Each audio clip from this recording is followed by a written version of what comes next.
You know, when we hear the word faith, or Iman, we probably think we've got a pretty good handle on what it means. But what if the definition we all know is just scratching the surface? Today, we're going to dig into a much deeper, more active meaning of belief that might just change how you see everything. All right, let's just jump right in with a big question, one that gets to the absolute core of all this. Do you believe in the unseen?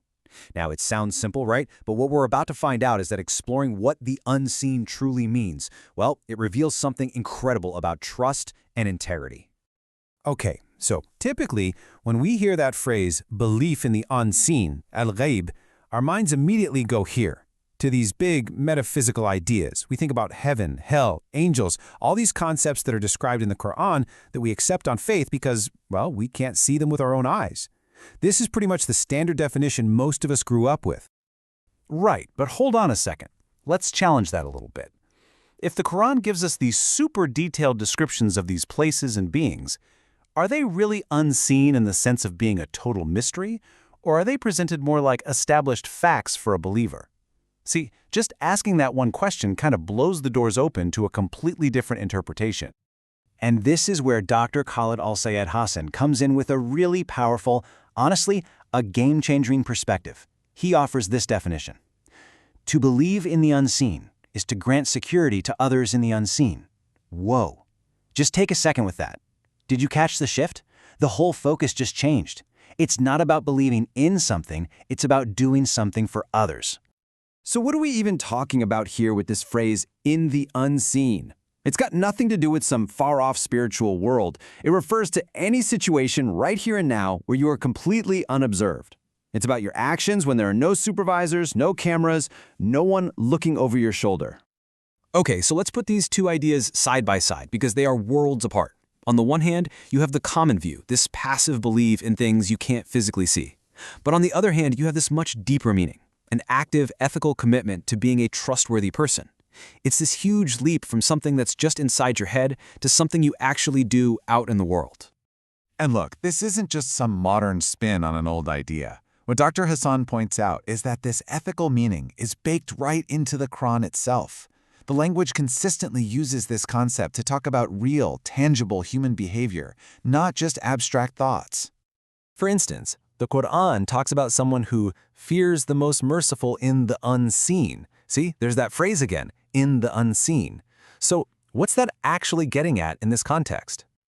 It's all about having a moral compass that works perfectly, even when you're the only one around.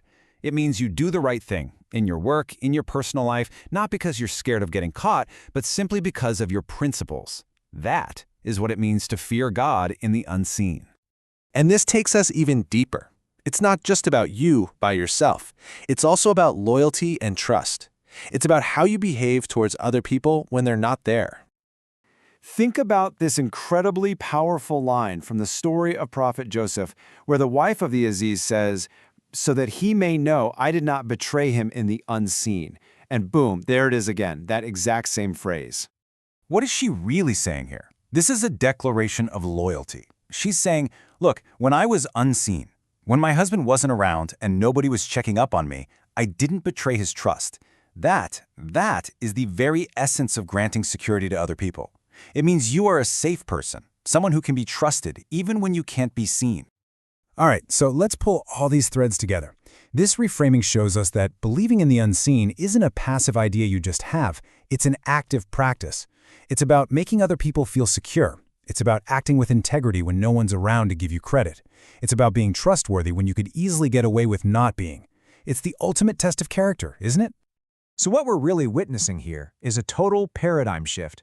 We're moving from a passive belief, just accepting a list of concepts, to a deeply active commitment.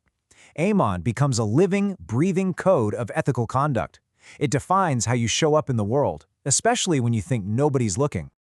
So here's the bottom line, the big takeaway. Iman gets totally transformed.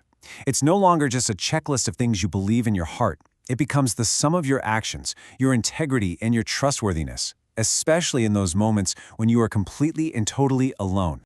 And that really leaves us with one last big question to think about.